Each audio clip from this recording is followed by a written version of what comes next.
Good afternoon, brother. I appreciate you coming. I know it's been in the making, man, for a long, long time.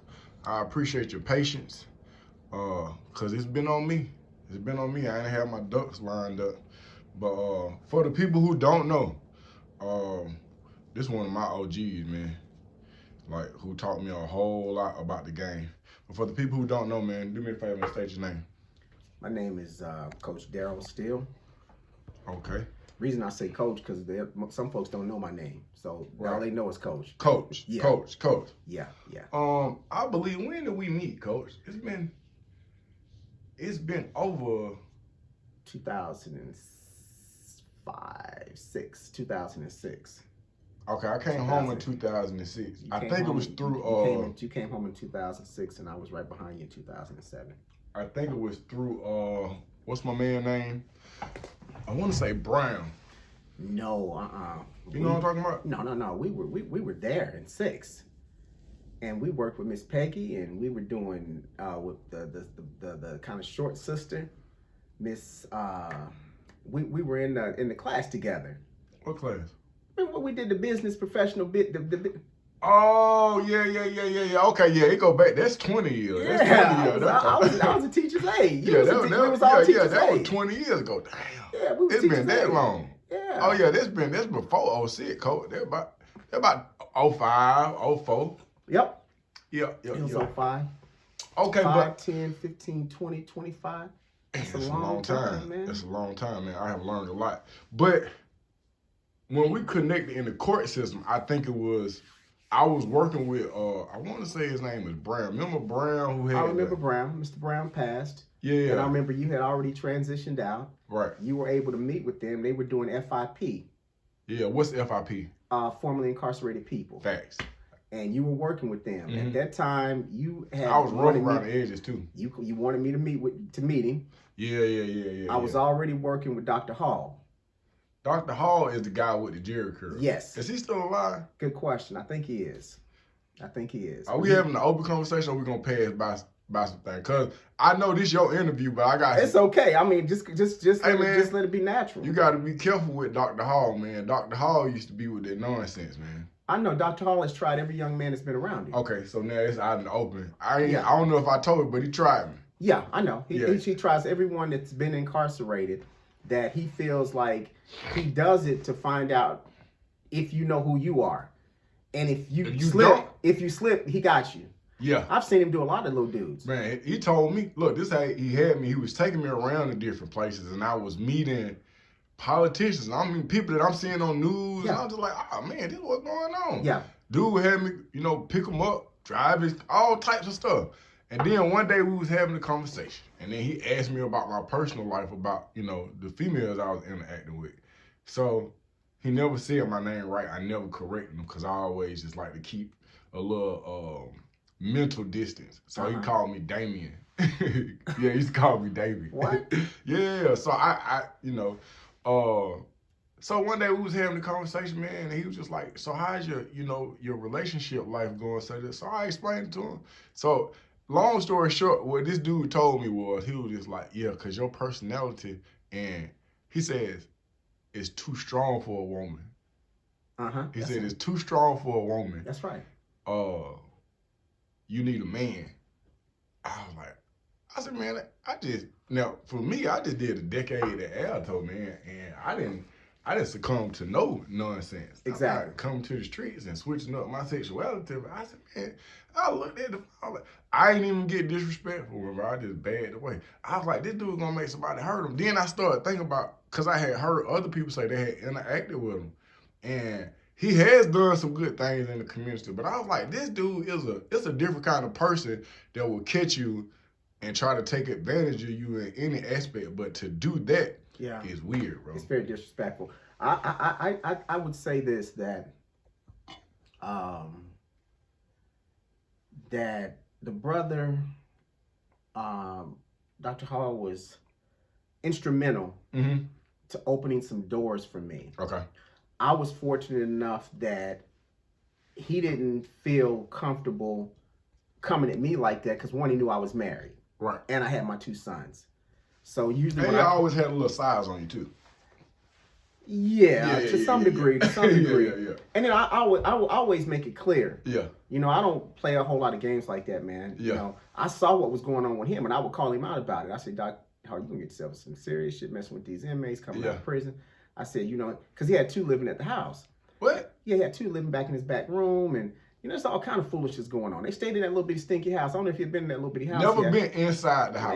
Man, I've been all over the house, man. Is this out because he got pictures of like him and Nelson Mandela? He got everybody in the world. He with Nelson Mandela, George Carter. Yeah. He with Clinton, King. You know, he go back. Yeah, because he worked in the prison systems. He was a warden. What? He was a warden, yeah. Wow. A beautiful wife. Beautiful wife. It is what it is. Something happened. Yeah. Something happened. The brother really got hurt, man. He was fired from the department. Not to put his business on line like that. Not to put his business on line because you don't want to get out and that's cause no issues like that. So be careful what we put out. Okay. He had some bad issues, and but overall, the brother was very instrumental. He opened the doors to a very strong relationship with AJ Sabri. Okay, good guy. He had really, he put me in a great situation that transitioned me from that to Holly Tree. Okay. And that was it for me. That's all you need. Me and him no longer even had any dealings. Yeah. Because once I got to Holly Tree, he introduced me to Brenda Ernest. Brenda embraced me. I went to Holly Tree as the coach mentor. And I created a mentoring program that also went along with AJ Sabri approved it. It was the mentoring program for the state of Georgia. And at that point, I started to do Quest for Authentic Manhood. You and I, we had the little food store out there. We were doing a lot of just really working with them guys, man. And I also, I put, which is very instrumental, was I began to deal in recovery. So I put the AA meeting, first AA meeting at Holly Tree for those young men that were returning citizens coming back that had a place to go, and I brought in some heavy hitters that had been in recovery for many years. But yeah, so you know, man, it's long. It's a whole lot. Okay, do me a favor. Describe to me what is PIC? People in what was people impacted? Yeah, impacted by incarceration. Yeah, and that was an organization that it was just a few of us that started that. That took place at our offices when we had the Second Chance Reentry Grant. I thought we was at Atlanta Tech when we used to have meetings at Atlanta Tech for the PIC meetings, remember? Yeah, we had meetings there, but remember it transitioned to our offices over on Cleveland Avenue. That was the core group. Gotcha. The core members. That's where the foundation was. Okay. So we began to create articles of incorporation. Remember, you was a part of that. Right. The phone numbers and all of that stuff was created. And that was the beginning of the making it legal. Gotcha. And that's what Mr. Sabri was all about. Yep. Make sure that it was legal. And I just want to add to this. I remember you asked me, you seen that I had the ambition, but I didn't have a whole lot of direction. And you was like, what is it that you're trying to do? And I was like, bro, I'm just trying to help. And this is what you told me. This is the reason why I'm an anger management specialist to this day. Because you said, hey, I understand you want to help. And I see what you're doing. But you got to get certified with something that is recognized by the state. Yep. Those are the exact words that you told me. Yep. And I promise you that changed my vision on everything, because now I went and got certified with anger management. That was over 10 years ago. Hey man, that bench you sitting on, anger management paid for that bench and these cameras and the lights. So I want to thank you from one man to another man. But I went up on a Gary Bird. My man. I'm licensed. I am approved and partnered with the state. I got programs in Fulton County. I got programs in DeKalb County. I just did a class last night with a room full of at-risk females. And when I left up out of there, I said to myself, I said, man, this is what I'm supposed to be doing. Right. And it felt so good. That feeling that you have when you do, you know how you talk to kids and that light come on? Yeah. Oh, man. And then these was young ladies, so sometimes, you know, you got to catch them at the right time. I know. They'll shut down on you. With my boys, if I bring some pizza and some soda, it's lights out. It's lights out. Yeah. But they'll come in there and put their head down and won't say nothing to you. And Yeah. so it was a different environment, but it was all about empowering. It was all about just something that you taught me. I know what's wrong with you. Tell me what's right with you. It's That's it. some basic elements that can really help. So I want to thank you for that. The first job that you actually gave me was in Clayton County. Or did BWB come first? Oh man, it was so much. But remember, I think it first started when you were coming out volunteering and supporting the effort at Holly Tree. Just being a part of what's going on out there. Remember, because I left from Dr. Hall. Okay. And I came to Holly Tree. That's when I connected with you, and I'm like, Butler, you got to come out here. Let's see about setting the store up. You know, I got pictures of you doing in the meetings doing a quest for authentic manhood up in that little room. You were there, if you can remember, if you can recall. I can't. Sometimes you know, yeah, you put in so much work. You start man, I know. I mean, it's so much that we've done, man. When you sit down and you try to just, really, outline all the things that's done, it's difficult. But we were in the rooms up there doing that, and then after that, we spun off of that. And now I remember. Because in my mind, it was semi-scary because I went around there. It's a lot of people who, it's the mental health population. It was the mental health population. And at this time, I'm used to dealing with people that's mad. Yeah. But this a different kind of situation. But it's really everyone in the Department of Corrections.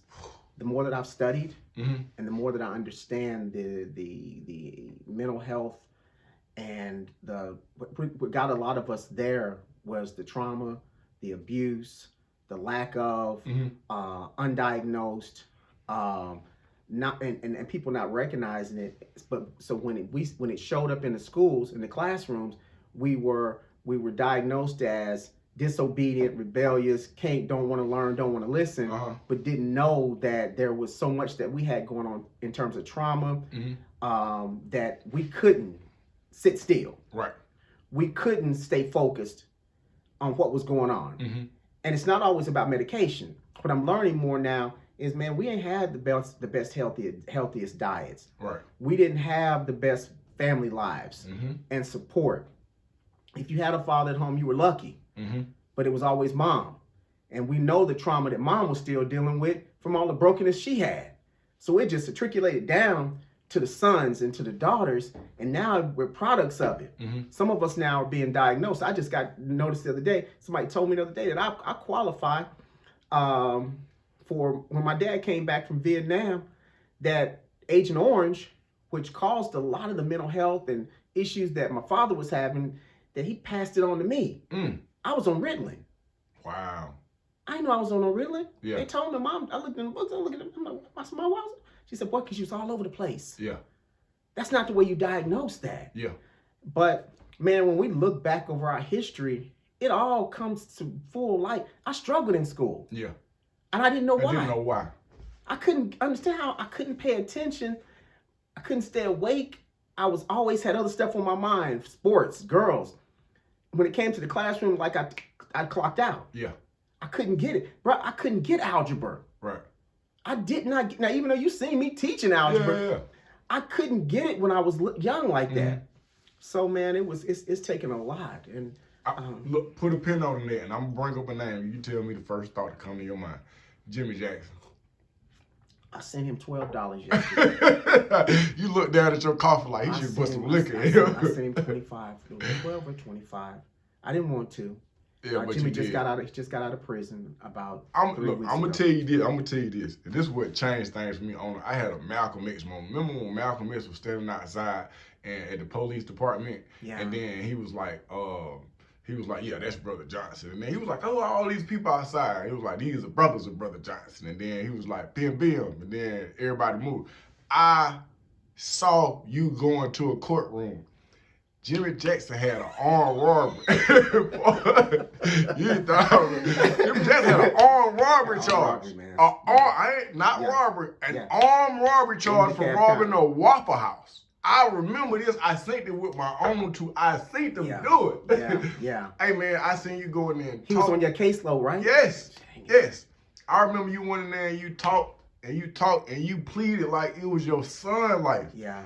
And Yeah. Jimmy Jackson walked up out of there a free man. Free man. Off an armed robbery charge. I Yeah. said, man, I paid money for an attorney. I remember the lawyer, that, right? Yeah. Yeah. And you know what's unfortunate because the results of mental health is real. Mm-hmm. Don't get me wrong, it is real. Mm-hmm. And when not diagnosed, our biggest issue is that we don't have proper facilities. Even with the diagnosis, there's not proper programs in place that can assess the need, understand the need, that need between Caucasians and African Americans is different. Yeah. And we want to try to put everybody in the same room together. Man, you got to deal with a whole lot when you're dealing with African American black folks that suffer from mental health disorder. And Jimmy's one of them. Yeah. Jimmy needs a lot of help, a lot of support, and he needs constant people around him. Yeah. And right now he's on the streets of Atlanta living in a tent. So he's home. He's home. He came home. Because he caught another charge right after He caught that. another charge, man, and they sent him right back down there for about 5-6 years. He just got out, went back again. And so Jimmy is 58, 59, yeah.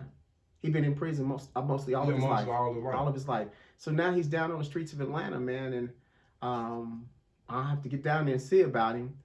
But I just sent him some money against everything. Yeah. Man, I hate when they call me like that because I know he's an avid crack, drug user. Yeah, he's an avid drug user. I've seen it. If I could count the amount of times people that called you either from jail, on the street, at a hotel about to get put out. Yeah. And I don't know where you find the money from, but some kind of way. Yeah. Some will take place. Some will take place. We're gonna do something, man. We're gonna do something for him, man. Those are the kind of things, Butler, that I can't validate here on Earth. Yeah. I just have to know that somewhere on the other side that it's going in a bank for me. Yeah. I have to think like that in order to really, because I'm like really selfish. Yeah. But what happens when you understand the need and you understand how we are damaged, man, us as black men, when we come to the realization and we look at ourselves and say, guess what, we are up. Yeah. But we can be helped at that point. Man, there's a lot of damage. I don't know no brothers out here that's got smooth and that had a perfect life. Yeah. And just, I don't care. Denzel, I don't care who it is. Yeah. They'll tell you their stories, man. We all got a story, and it's like this. Yeah. Where we get healing. I ain't got the money to go pay no therapist to sit for them to look at me. But when I sit with you and we talk about this peer to peer, and we talk about how we overcame, and we keep the door open and we supporting each other through these developmental relationships, and we have these relationships with each other and I feel safe with you. Sometimes before I go pull my pistol out and shoot somebody, I'm gonna hit you up. Yeah. I'm feeling really crazy right now. Then you are the one to protect me and pull me down. But when men don't feel comfortable with each other and we don't have a comfortable space to be vulnerable, I can't call you. Because I know if I call it, I know he's gonna put my street it's gonna be all over the street. It'll be everything I did. Yeah. Let me go and do this. Yeah. And the more that we do that and we create these, I just doing some research this morning about these development relations. We'll talk about that later. Yeah. Okay, so I think Clayton County came first and then BWB, but I can't remember. It did. BWB came in 2014. Okay, so let's go to Clayton County. We're in a red zone. Was we in the red zone, or was it? Remember, I was at that particular time. I was at no. I'm sorry.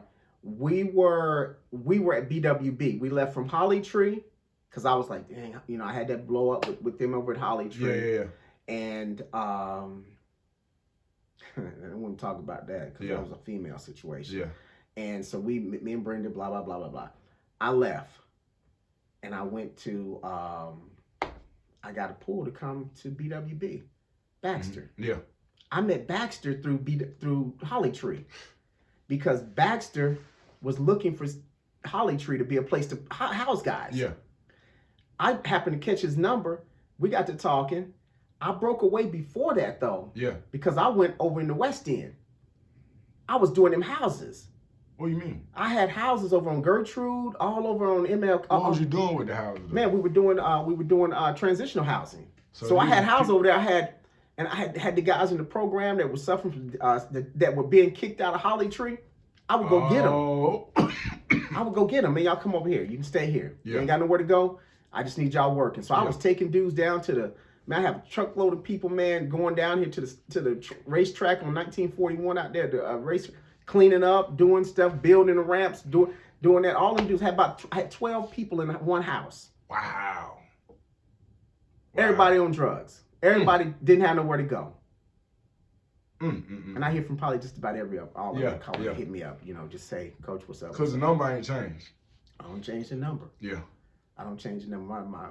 My significant was like, change that number, please. Yeah. I said, you get phone calls. I said, no, that number was already pasted in the ancestors gave it to me. Yep. I can't give it back. The ancestors gave it to me. I'm the same way, and I seen it, and I seen myself. I said, man, this is the same thing. Because Williams, I don't know if you remember Williams. He was from New Orleans. He called me. He didn't have a baby. So yeah, I don't change my number neither. Yeah. Okay, so BWB came first. No, Clayton County came first. Well, remember, we went from when I was there, we went to BWB. Okay, so BWB that was came Baxter. first. That was the second chance reentry grant. Okay, so explain that second chance reentry. What was that all about? Man, it was a government program that funded us $1 million, $1 million plus. That really was not enough to do what we needed to be done. Right. But we were able to help who we were appointed to help at that appointed time. It was the second chance statewide reentry grant. That means it was two different counties. It was two different counties that we were dealing with: Fulton County and Columbus. Yeah. So we were in Columbus and Atlanta.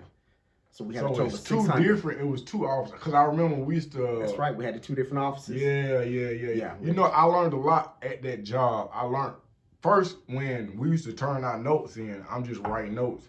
And then you and Baxter came like, hey man, if your notes are not right, you don't get paid. Yeah. But guess what? Today, years later, I don't never have a problem with. When I was dealing with these judges and these district attorneys, they like to deal with my company because I'm so proficient with my notes. And then if I do good notes, they don't have to do good notes. Yeah. But that's some day one stuff where like this, you done told me, oh, my check is affected by this. So now I'm thinking, they on this nonsense. But then on some Mr. Miyagi Karate Kid type action, as we go down the line, I'm like, you know what, I know how to do notes effectively. Yeah. And I used to always tell you guys, man, with them notes, who, what, when, where, and how. Hit them 5. Just hit them 5. Who, what, when, where, and how. And what you taught me is this. If something takes place and you do not document it and somebody other than yourself and the individuals involved do not know, it did not happen. Yeah. It did not happen. This job actually paid me, if I'm not mistaken, to go back into the prison system. Oh man, that was the most awesome thing. In my mind, I will never. That was probably one of the highlights of this journey that I've been on, man. Of over 20 years now. It's over 20 that I've been on this journey. I remember going into a prison, and I think it was I don't know the name of it. I want to say it was Phillips, but we was in there, and I seen dudes that I had been locked up with. And they was looking at me, I was getting that second. But I was in there with wardens that were wardens at Alto. Yes. And the difference is that now I am sitting at the lunch tables with these dudes. Exactly. They have no idea. I literally formed a relationship with the warden of a facility that he don't even know that he was my warden before. That's crazy. That is crazy. When I sat in that room that day and he was like, Coach, I ain't supposed to be in here. I'm like, yes, you are. I said, you have an invite. Felt like a runaway slave. I said, you have an invite. And there's no shackles on you. Right. And you're not being told to go in the back room. And it's an invoice to come with. Exactly. And an invoice. Yeah. And you had a suit on, not blues and whites and white and blues. So I mean, when you and to this day, I'll go to my grave with that, man. It's one of the highlights of what we've done in terms of my personal investment into someone that I love dearly. And that's you. That was the moment that I said, man, this can happen and this is real, man. Yeah. This is real. We can be an asset. Yep. We're not the liability. We are the asset. Facts. And the values that we have, that we bring, are real. Because in that room, that day, you were a living example that, guess what? My past doesn't determine my destiny. Facts. I don't care what I did. But I do know today what I'm doing. And it brought you to a place that nowhere else in the world would anybody ever think that you could go from a 10-year sentence, being incarcerated, and now I'm sitting right next to the warden, Amen. and he's looking for my advice and my help. Asking me what, how do we, listen, I seen Tim, who I had did time at Alto. He looked at me. I almost felt like Django on the because he looked at me. He did the second take, and then I seen his mind working. He was like, "No, that's Butler right there." Yeah. And so I hit him with the. Yeah. Not right now, brother. Yeah, we can't do it like that. Not right now. Not right now. But it's me. We here. Y'all want to see something? Like I almost had the blue outfit on. Yeah. You had the bow tie. You was tied up. You was bow tied up. Nervous to death. Nervous to death. But here's something that I learned about the population that we dealt with at that time. I was an anger management specialist, and I started to understand the importance of people who specialize in their different fields. I started to understand the importance of somebody who had professional training with substance abuse. Yeah. Because you guys sent me into the prison system, and I would form a relationship with individuals 6 months prior to their release. Yeah. And I learned case management. Oh, we got so much. Well, this is going to have to be 2. Because I was like, actually, the 2 times that I've flown to San Diego, you provided a way for. We're going to get to that. We're going to get to that. That but was a lot. That's a lot. Okay. But because I'm still dealing with the Second Chance Reentry Grant and the experience and the exposure, you were trained on one of the most intricate pieces of material, and that was the book that they were using in the prison. You know, and it took, man, only state employees get that. Hey, man, I use it today. I learned that there's a way to engage an individual in the conversation, even with case management. Case management is not me telling you what to do. Yeah. Case management is sitting down, listening to you, finding out what's important to you, and then documenting how we're going to accomplish these goals. So you essentially, I am here for you. I'm not here to tell you what to do. You're here to tell me what to do. I'm here to help you format what needs to take place. Well, you were creating calendars. Man, remember you had to do a calendar. Man, you had to come in and do the risk assessment. Cool, man. You paid. Listen, man. You helped me put food on my table, but you taught me so much. And sometimes I didn't realize. I was like, where you got this skill from? Where did this come from? And I was like, wax off. And then I was like, man, you know, because sometimes I'll call you random. I was like, hey, man, I appreciate you, man, because. Said this up. Remember you told me this? Remember? I know you get tired of me saying, but I was like, bro. We go back a long way. I'm just some of the stuff that we was learning. It was like cutting edge stuff because it was still new stuff. Yeah. A lot of the evidence based practices started rolling in. It was coming after 2007 because remember, if you go back, I worked with Dr. Hall, and that's when we came and we did that big we did a big dinner over here on Callan Road. Yeah. Did you come to that? Yeah. Man, that was the turning point because that was the entrance into Georgia for the Second Chance Reentry Grant, recognizing that it had just passed in 2007. That was the legislation that brought about the reentry, where they even started talking about reentry. Do you realize we were at the cutting edge? I don't care about anybody else. They can go around and talk about what they're doing. Dude, we were on the cutting edge the very beginning of reentry day 1. After coming, we still had to smell prison on us. Facts. I hadn't even got my full pardon yet. You see what I'm saying? That's crazy. That's crazy. And I had so many people telling me that, oh, no, you ain't gonna be able to go. I had more people telling me, and when I used to come to you, and I used to say, hey, man, look. It's almost like it's a performance. I'm like, hey, man, I heard what you told all these people, man. You think you're gonna be able to pull this out? Hey, man, look, I already know what's wrong with you. Tell me what's right with you.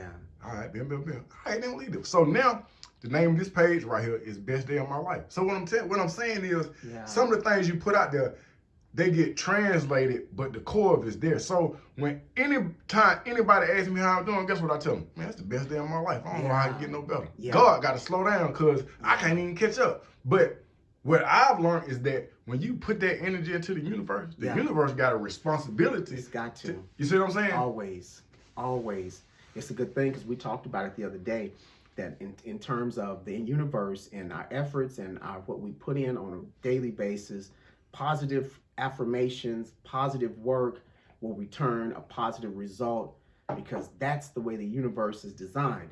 But when you put negative out there, that's why I was telling you the other day, it don't matter. The options of making bad decisions, the option of doing things that are outside of what morally is correct and right, it's no option. Yeah. Because we understand our outcome is different than his outcome. Facts. Our outcome is usually locked up. Mm-hmm. We know that. Yeah. So why even play with it?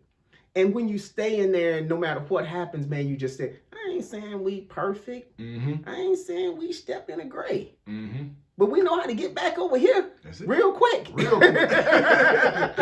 Real quick. Get back over here. Real Get quick. back over here. One more thing I'm gonna say.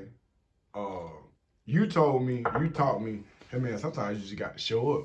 I'm like, hey man, I got bills to pay. So I said, yeah, I know. Sometimes you got to show up. So we ran back into each other. We always see each other in motion, but at Atlanta Tech. And people like, you get paid to come over? Because I was coming consistent. Nah, sometimes you just got to show up. I'm telling other people that. I'm telling other people that. And then we end up bumping and talking to a guy. I see you talking to somebody, and I had to talk. I said, remember I kept telling you, just show up? Yeah. This the dude that taught me that. Here's the thing, though. I just got a check from them Friday. They're going to pay me another check on Friday. I just got done talking to some kids at Peak Academy because I was just showing up. That's good. I was just showing up. I'm going to bring up a name. I just want you to speak on him. First of all, I'm going to say rest in peace. But Sean, what was Sean's last name? I can't think of it. I'm going to find it. I know. I can't think of Sean's Sean name. was one of the ones that got his act together, man. Yeah, he did. This one, you had all these guys staying at that house in Decatur. Yeah. I don't know how we did it, how we found it. White dude that I knew, asked him about a house that he owned. And man, we were able to go in there and get a house because we couldn't do Holly Tree. That was just too much out of the way. And you talking? Okay. Yeah. Remember all this was under BWB. Yeah. So we were able to find that home. And man, I've had such favor myself, man, because the people that I've worked with, because of, I think, the integrity, the showing up, the being willing to be transparent about what's going on. Mm-hmm. And so Baxter kind of turned everything over to me. Mm. I was running both Columbus and Atlanta. And one thing I learned about this Butler is that if you're shy, you won't make it. Period. You just got to get out here and be open, be honest, and people will respect you for that. Yep. When I went to Columbus to help them grand open Columbus, you were there at the grand opening. Yeah. And I had already done the legwork. I went to every person in Columbus I could think of. I went down the list of every domain that we needed to address. There were 8 domains of reentry. Based on the assessment, I said, I'm going to go to each one of these people that represent them. So I went to housing, I went to mental health, I went to law enforcement, I went to probation, I was going to shelters, I went to all them people. And I'm driving back and forth. Yeah, on your dollar. On my dollar, man. On my dollar, because you know what? That was the best education. Because sometimes I sit and I have a lot of people that come in, especially my people that are in my circle. Yeah. They're like, why you don't have your master's, your doctorate, And I said, I don't think I could have did the work that I wanted to do chasing a doctorate or a master's degree. Yeah. So I have it. Yeah. I have acquired over probably 50,000 hours of in the field work. Yep. I've hired more case managers. I've hired more that have doctors and master's degree. I have people calling me that have masters and doctors like, Coach, any work you got? Any work you got? Anything you can do? Therapists calling me. Yeah.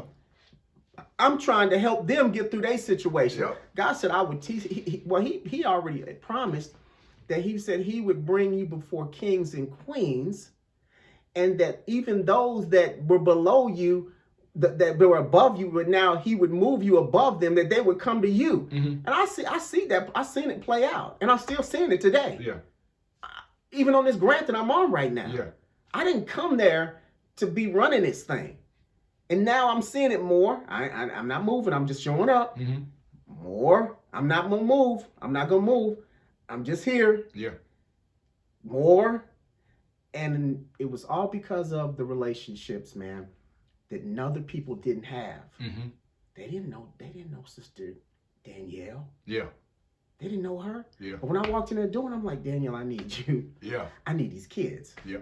She didn't question me. She already knew. She said, Coach, here. Yeah. You are the man. We know you. Yeah. And that was it. Because she'd been seeing me because I've been showing up. Yep. That's all. Yep. I ain't done no magic work. I ain't done nothing great. I didn't say, man, I'm not Jimmy Carter. Yeah. I didn't build houses and do all that stuff. I just showed up. Yeah. And man, that's so important. It's just showing up, staying connected. I guarantee it's going to change. Maybe not in your season and your time that you want, but you got a season when You're the example. Hey man. That now your cup overflows, and it just keeps pouring in and pouring out. Man, listen to me. I ain't gonna cry. That's all I'm gonna tell you. Cause I am baffled. It's too much work to cry right now. Yeah. We got too much work because you getting crying and you might miss something. Yep. It's too much work now. Yep. So another one. Keith Thomas. But something that I learned as a man, I didn't realize I was going to gladiator school because Keith Thomas came into the office. He was on my caseload by chance, if you believe that. But when I was 19 years old, I was in a cell in the Cobb County Jail for armed robbery. And Keith Thomas was a smoker. And when he came in, he slept for 3 days because that's what, people who are trying to recover off drugs, that's what they do. Yeah. And I had a crew of young dudes. We wasn't watching no news. I don't care nothing about no football. We had the paperclip in the back of the TV. We was watching music videos. It was called The Box. And that's all we was with.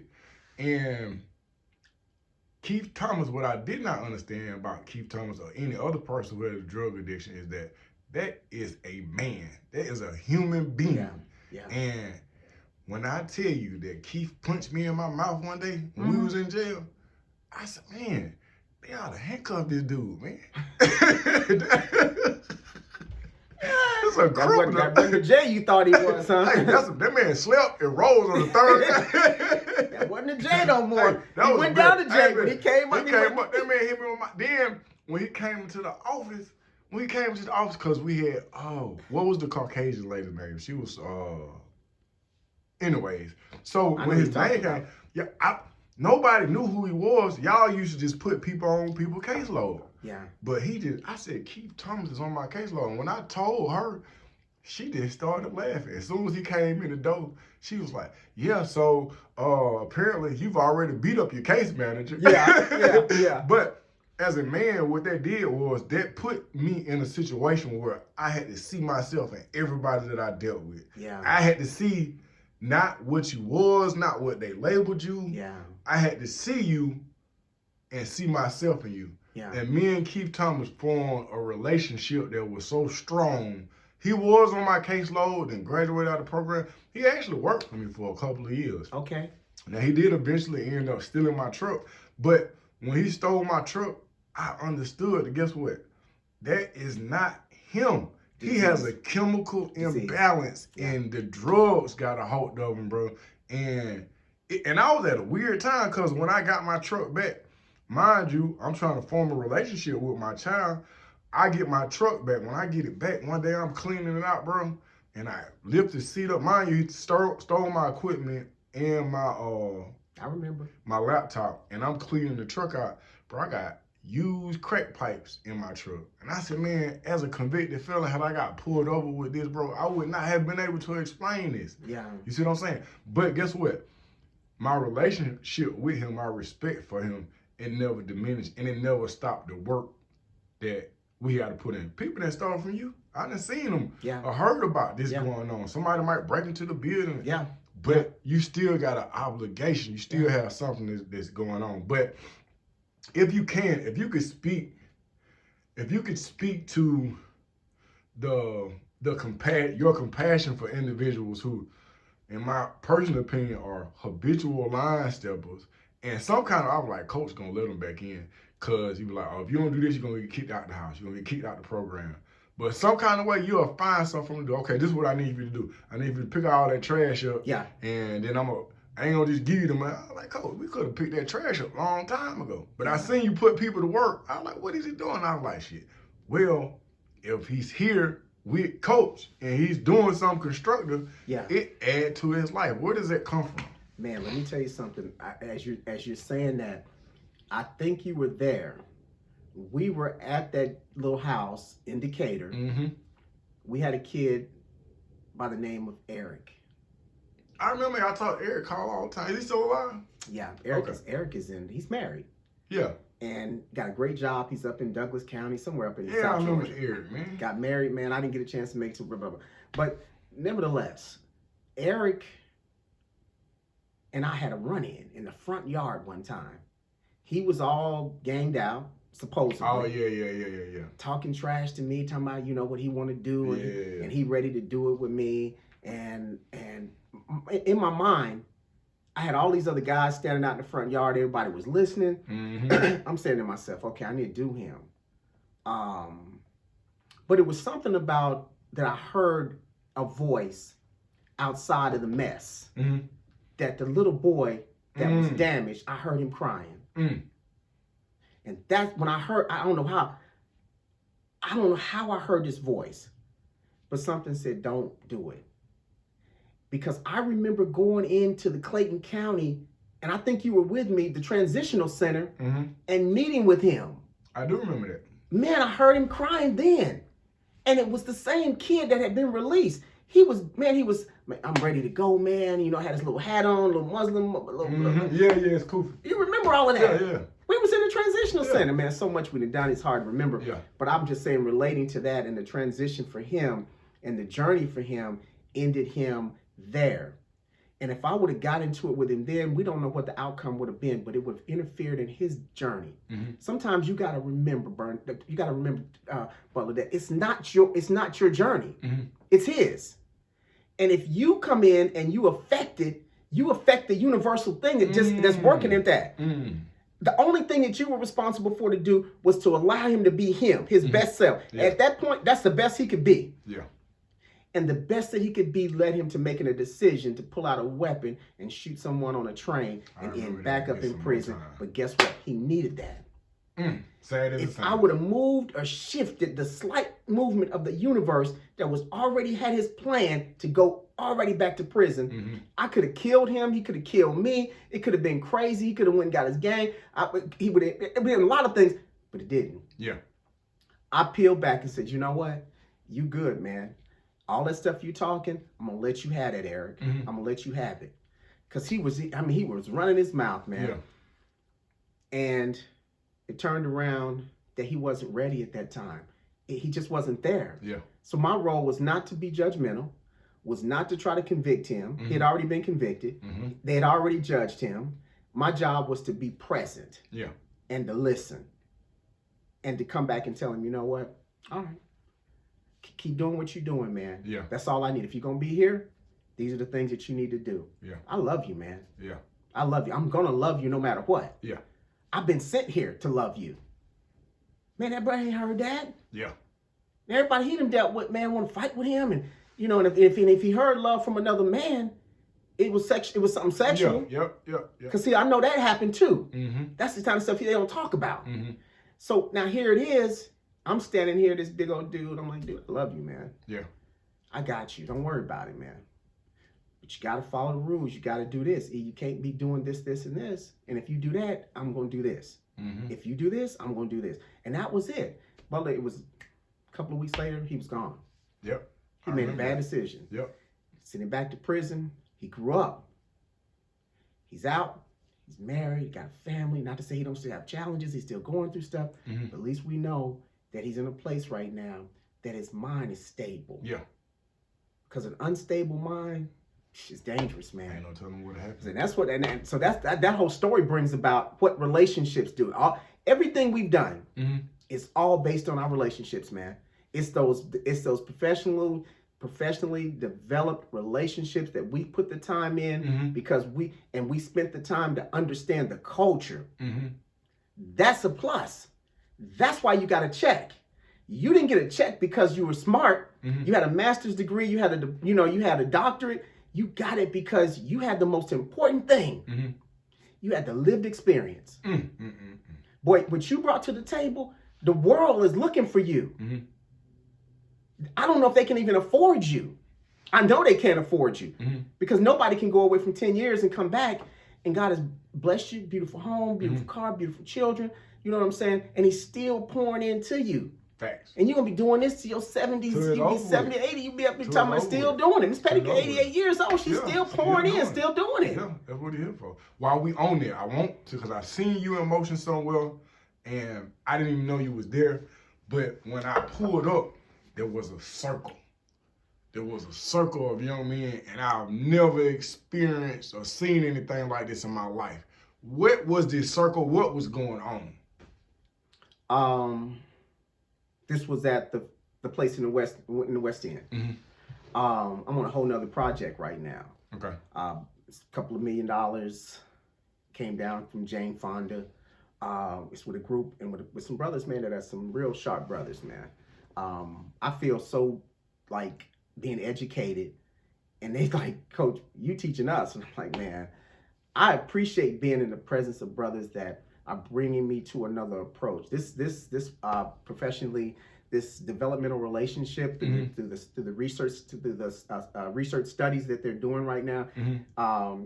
There's an organization called the research team. It's called Research Team, and they've come up with these concepts. I was reading the other day. There's been like 365,000 or something like that youth that, or 36,000 youth that they surveyed, and they talked about those that did the best, those that do best in education, those that do best in relationships, family, just performing on a daily basis in their activities, are those that have these developmental relationships with adults.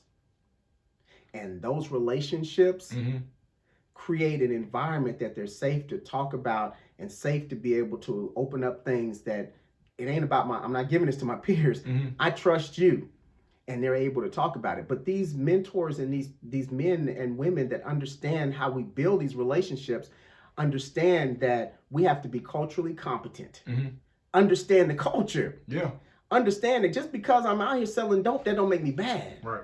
Just because, what I done been through, and yeah, I don't talk the way you talk. Yeah, it might be crazy stuff they be saying, and it's the culture. I don't judge you. Right. I'm like, man, guess what? I'm capped too. Yeah. I'll cap. You cap, we cap. I'm blazing, you blazing. Whatever you want to put it. I understand. Yeah. And I'm willing to understand you. Even though I like it, but I'm willing to understand. That is the way the groups came about, man. And so in these groups, we sitting with these young men that have been through all kind of stuff, man. And all I did is I just said, I follow the rules. The rules told me in developmental relationships, you come in the room, make an environment that's safe, create rules for the group, make it safe for everyone, let them have it. I just asked open-ended questions. Yeah. And some of the things I heard in there when I asked about fathers. Yeah. Because it was simple. I said, tell me about fathers. What does a father look like to you? And I was like, ugh. Because they was like, F a father. Yeah. They foolish. Yeah. They ain't about nothing. Yeah. And they went on to talk about, man, I wish mine was dead. I don't even know him. And I heard that, and that was the consensus of the group of young black men today. Yeah. They can't really talk about a good experience with a father. They can't talk about a long life of the good experiences with a dad, man. I gotta put it in my notes. I'm listening to you, but you just touched on something, because I got a workshop Saturday, and that's gonna be in them. And we've been asking these questions, these open-ended questions. Next, tell me how you feel about girls. Man, they gold diggers, man. They want your money, man. They want to be with the older dudes. I've been doing these healing circles a year now. Yeah. So when I show up, they like, and I can take you to the chat that I'm on. I got brothers hitting me like all through the day, a whole nother group of young men that are hitting me up talking about, Coach, these girls out here, man, I forgot what they call them, boomers or bammers or something, but they're the ones that get with the older men because they want the bag. Right. But the influences of what they hear on the radio and the rappers is an influence that says, guess what? You get money. Yeah. Whatever it takes, get money. These young boys ain't got it. Right. So yeah, they will pull up on you. So man, when we're seeing that, but the grant came about because it was really a focus was not so much on the relationship. CHS is the organization I work for and work with, and that's community health solutions. But our role is to do the groups. But the real purpose of the grant that was passed down from Jane Fonda, the funding, was to address HIV and sexually transmitted diseases in Clayton County. That's why y'all was giving out condoms and talking about safe sex and abstinence. When they were in that group, that's the part that has to be done, because those are the measurement tools that are being used. They want to make sure that that's going out there. That's why they pay us the money. Wow. We're doing the healing groups because the brother that wrote the grant said, guess what? We got to put this in there because it's got to be more than sex education. Right. And he did the research and found out that what's working right now is the developmental approach, the developmental relationship group with a professional adult that understands the culture, has culture competency and understands the culture. These youth that have been surveyed over the last 4 or 5 years show that they do better. Now, this healing circle, what's the origin of the healing circle? Is it go back to is this some new stuff or what's the deal? Nah, it's nothing new under the sun. This is all ancestral. Gotcha. Our ancestors have done this for years with young men, and they're in these groups together, and they have them to take on a challenge, and they challenge them to do certain things. They prepare them for manhood in these groups. There's tasks that are placed before them. The elders surround them. That's where manhood begins. That's where where you're open about who you are, about your sexuality. They knew who you were in those groups, what you were going to do in the community, what your role was in the community, and you're able to identify what your role is before you get to be 25 years old. They're already then kind of plotted out what your map looked like. Yeah. And so these young men came up in these circles, man. That were and we've seen it we've seen it go to the from our ancestors. We've seen these with the Native Americans, you know, where it's like these circles, man, are powerful. And if you recall, I don't know if I know, but I was involved. I'm a member of the Mankind Project. Okay. And the Mankind Project does basically the same thing. It's one of the largest men's groups in the country. And it does the same things, but I was up in Rutledge, Georgia, and it was over 100 men in this circle. And the stick goes around, talking stick. It makes you engage. So you don't talk unless you got the stick. You can't talk. The respect is you respect the group. You only talk when it's given to you. So it's passing. Yeah. And you're gonna talk. Yeah. And it gets to the depth of your heart. What about these girls? Tell me about how you feel about your mom. Mom is everything. Mom takes care of us. Yeah. Mom pay the bills. I was just in the Mom feed like everybody. Yeah. Mom do this. Yep. Okay, well tell me, what about dad? There ain't no dad. My dad ain't around. Man, that is the consensus of what we've seen over the last year, that maybe one out of, if I'm doing a group of 20, one out of that 20 have a decent experience with a man in their life. How do you counter that though? With that being the overall attitude or equation, how do you deal with a bunch of males and or females that either don't have an experience with a father or have an altered definition of what a father even is? I think that we have a lot of work to do. And that's been the discussion that I've been in with men here lately, is what do we need to do? And how do we need to come back? Well, there was a scripture that says in Matthew, and then this is not, some people may not, I'm not all that spiritual, and I don't chase after religion.